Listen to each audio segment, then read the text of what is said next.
The common lie about Christianity from Muslims is the claim that the Bible is corrupted but the Quran is perfectly preserved. Bismillah. Assalamu alaikum rahmatullah barakatuh. So evidence for Ba'd Ehrman, that's why we're quoting a renowned scholar of the New Testament. In misquoting Jesus, details how the scribes made accidental and intentional changes to the New Testament, significantly affecting the text over the centuries. Ehrman's extensive research shows a numerous amount of instances of textual alterations. Let's give you an example. The story in John 7:53 to 8:11, the story of the adulterous woman, and the ending of Mark and the beginning of Mark. So Mark 6:9-20 and Mark 1:1. Son of God does not appear in the earliest manuscripts. Moving along, Rabbi Tovia Singer in Let's Get Biblical writes in his book as he provides extensive evidence of inconsistencies and contradictions within the Bible, supporting the Muslim claim of corruption. And he argues that the current state of the Bible is far removed from its original form. Preservation of the Quran. Let's provide the evidence for it. So manuscript evidence begins with the Birmingham manuscript, which is carbon dated within the few years of the Prophet's lifetime. This manuscript shows the text, subhanallah, of the Quran remains unchanged for 1400 years. Subhanallah. Then we move along to the Topkapi manuscript.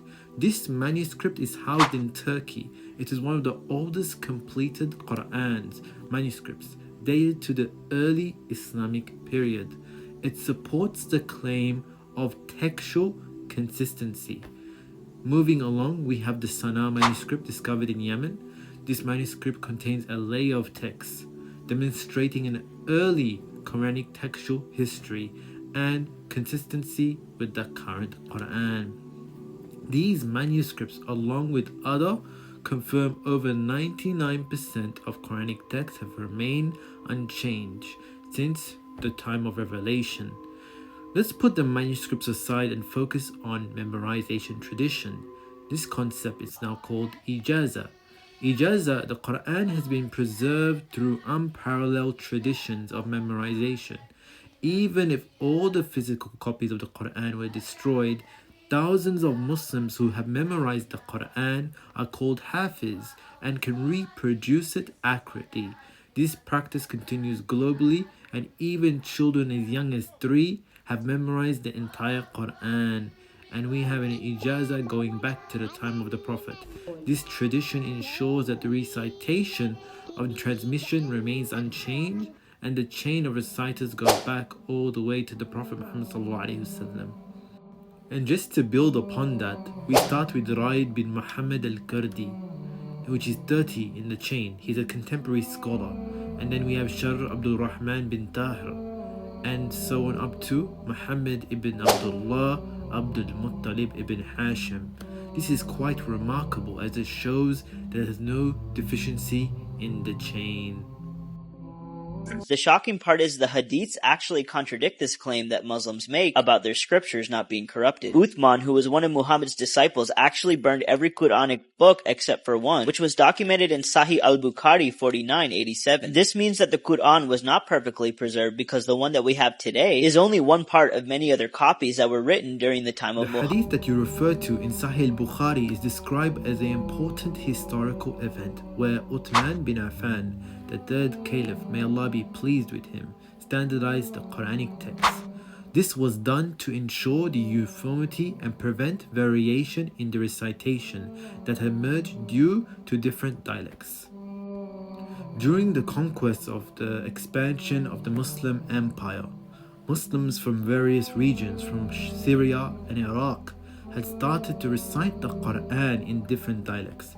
Hudayfa ibn Yaman noticed this and was concerned about potential divisions it could cause, similar to how the Jews and the Christians had differing versions of their scripture.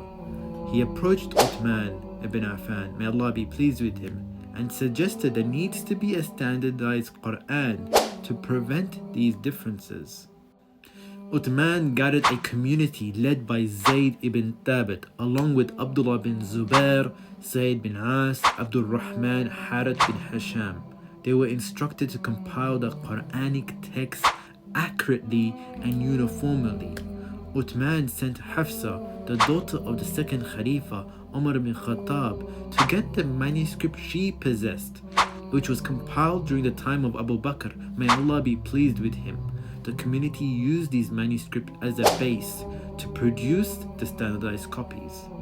So they used the dialect of Quraysh. Uthman radiallahu anhu instructed, in case of any disagreement in the dialect, the committee should write it in the dialect of Quraysh, as the Quran was originally revealed in this dialect. Subhanallah. After the standardized copies were produced, Uthman returned the original manuscripts to Hafsa and sent new copies to various provinces, instructing that all other manuscripts to be burnt to ensure uniformity. What was the significance behind this? The burning of non-standardized copies was not an act of destroying the Quran, but a measure to protect the integrity of the uniformity of the Quranic text. This effort ensured that the Quran we have today is the same Quran that was revealed during the time of the Prophet Muhammad, peace and blessings be upon him, and preserved without any alteration or addition. Versions. However, Allah promises Muhammad in Surah Yunus 94 that if Muhammad is in doubt concerning what Allah has revealed to him, to consult those reading the Torah and the Gospels, since it is the truth that came from his Lord. So if the Bible is corrupted like Muslims claim, then the Quran must be corrupted by default, since Allah refers to the Bible as the truth that has come from him directly to his Prophet Muhammad. The context of Surah Al-Yunus. So let's translate it. So if you're in doubt, O Muhammad, about what has been revealed to you, then ask those who have been reading the scripture before you. The truth has certainly come to you from your Lord, so never be among the doubters. How do we explain this? Easy. This verse reassures that the Prophet Muhammad ﷺ and the truth of his revelation. It suggests that the essence of monotheism and the core message was presented in the previous scriptures and not in their current form, and it is entirely uncorrupted. It acknowledges that the original Torah and Gospels were true revelations from Allah, but it does not endorse the current state of these texts, like the New Testament and the Old Testament, which Muslims believe has been altered, changed, and corrupted. Muhammad, Jesus Christ is the only way to heaven, and Islam is one of the many ways to hell. Addressing the Islamic perspective on salvation, what does Islam teach? It teaches the belief in the oneness of God, Tawheed, following his commandments and believing in all his prophets, including Jesus and Muhammad, peace and blessings be upon them, essential for salvation. The Quran makes it quite clear in Surah Al-Imran, whoever seeks a religion other than Islam, it will never be accepted of him, and the hereafter he will be of the losers. Muslims believe in Jesus as a significant prophet, as the Messiah, but not as a divine Son of God, and salvation in Islam is through the submission to the will of God, as conveyed by all the prophets of God, from Adam to the Prophet Muhammad, peace and blessings be upon him. Addressing the claim that the Quran refers to the Bible, many Christian apologists bring this up, is certainly a straw man. It's quite outlandish.